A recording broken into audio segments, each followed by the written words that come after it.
Pernah mencium aroma pandan yang berpadu dengan manisnya gula merah? Di tanah Batak Toba, aroma itu punya nama. Namanya pohul-pohul. Pohul-pohul bukan sekedar makanan tradisional. Ia adalah sebuah kenangan. Kenangan masa kecil, dapur hangat, dan tangan ibu yang sabar mengaduk adonan. Terbuat dari tepung beras, kelapa parut, gula merah, dan daun pandan. Pohul-pohul dimasak perlahan hingga harum, legit dan lembut di setiap gigitan. Sederhana namun penuh rasa. Di balik kesederhanaannya, pohul-pohul menyimpan filosofi hidup orang Batak Toba, yaitu kebersamaan, kesabaran, dan rasa syukur terhadap hasil alam. Makanan ini sering hadir dalam momen kebersamaan, saat berkumpul keluarga, atau sebagai hidangan penghangat suasana. Hari ini, kita tidak hanya memasak, kita merawat tradisi, menghadirkan kembali pohul-pohul dengan rasa asli namun semangat baru. Karena dari aroma pandan yang sederhana, lahirlah cerita tentang budaya yang patut dijaga.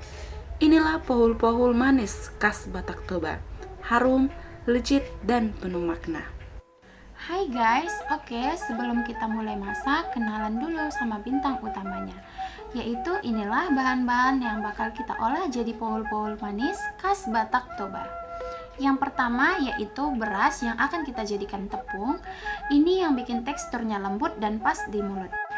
Lalu ada kelapa parut segar, gurihnya alami bikin rasa makin kaya.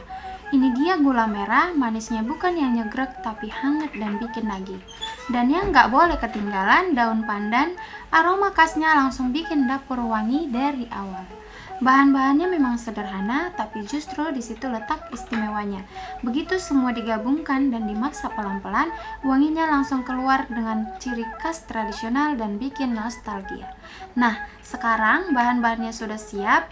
Yuk kita olah satu persatu dan bikin pohul-pohul manis yang lezat, harum, dan pastinya bikin pengen nambah.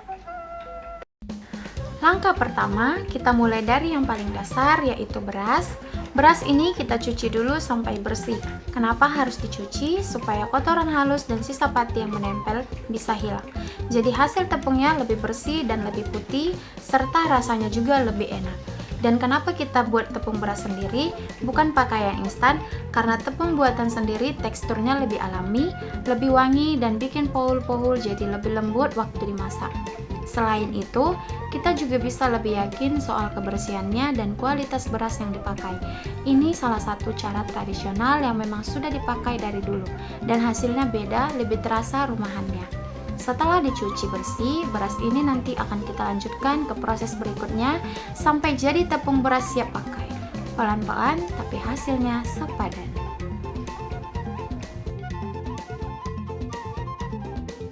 Setelah beras dicuci dan siap diolah, sekarang masuk ke proses yang paling tradisional yaitu numbuk beras. Beras dimasukkan ke dalam lumpang lalu ditumbuk pelan-pelan, bukan asal kuat tapi pakai retime supaya hasilnya halus dan merata. Proses ini memang butuh tenaga dan kesabaran, tapi disinilah rasa itu mulai terbentuk.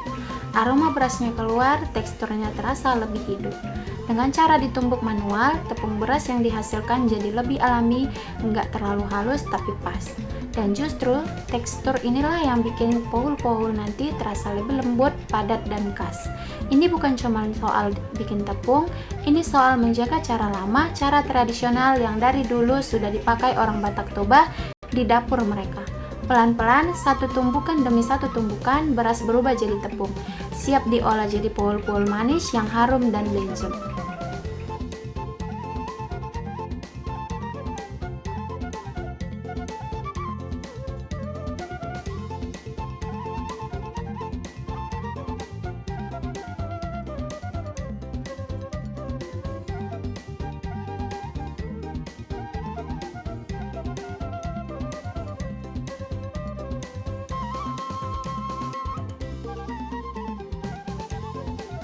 Nah, sekarang kita masuk dari gula merah, salah satu kunci rasa pohul-pohul. Gula merah ini kita potong kecil-kecil, bukan tanpa alasan. Potongan kecil bikin gula lebih mudah menyatu dengan adonan. Jadi, manisnya nggak berlebihan dan terasa merata di setiap kepalan. Saat dipotong, aromanya langsung tercium. Manis alami, hangat dan khas dapur tradisional. Aroma inilah yang nanti jadi ciri utama pohul-pohul.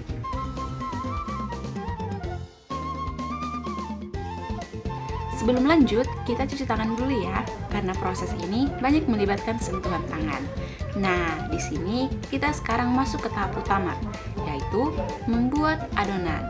Tepung beras hasil tumbukan kita masukkan, lalu ditambahkan kelapa parut segar, dan kemudian yang terakhir potongan gula merah. Nah, kalau semisal kurang manis, sesuai selera boleh ditambahin gula putih ya teman-teman.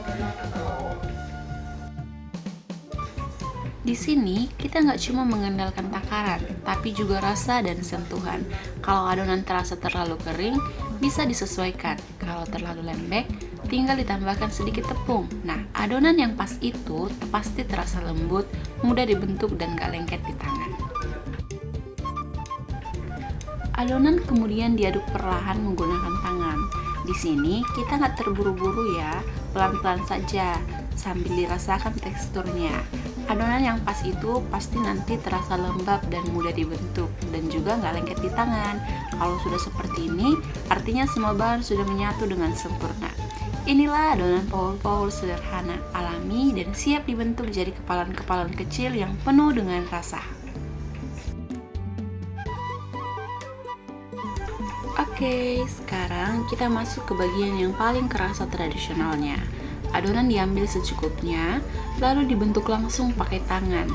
Pelan-pelan saja, nggak perlu buru-buru. Cukup dikepal, dirasakan teksturnya, lalu dibulatkan. Di tangan, adonan terasa lembut dan hangat. Kelapa parutnya menyatu, gula merahnya juga sudah merata, dan aroma pandan makin keluar. Gak ada cetakan, karena dari dulu pohul-pohul memang dibentuk seperti ini.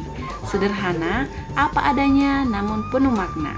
Setiap kepalan mungkin gak persis sama, tapi justru itu yang bikin pohul-pohul terasa hidup. Buatan tangan, bukan buatan mesin. Di momen ini, bukan cuma makanan yang dibentuk, tapi juga tradisi yang terus dijaga dari generasi ke generasi.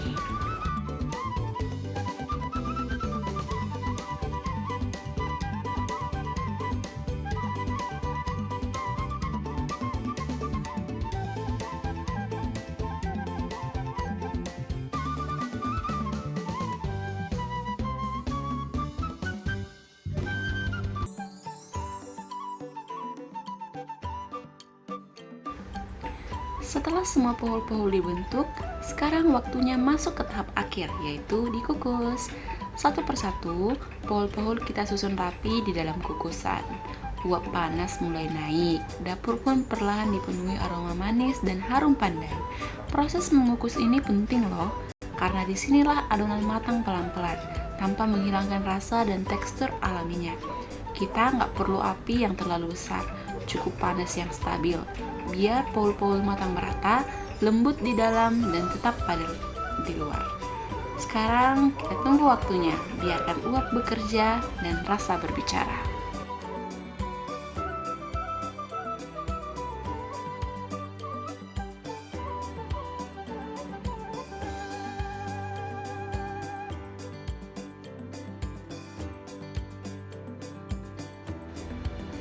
Wah, pohul-pohulnya sudah matang nih.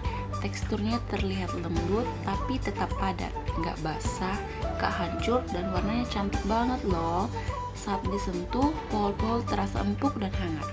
Ini tanda kalau proses kukusnya pas, matang sampai ke dalam, tapi tetap menjaga rasa dan bentuknya.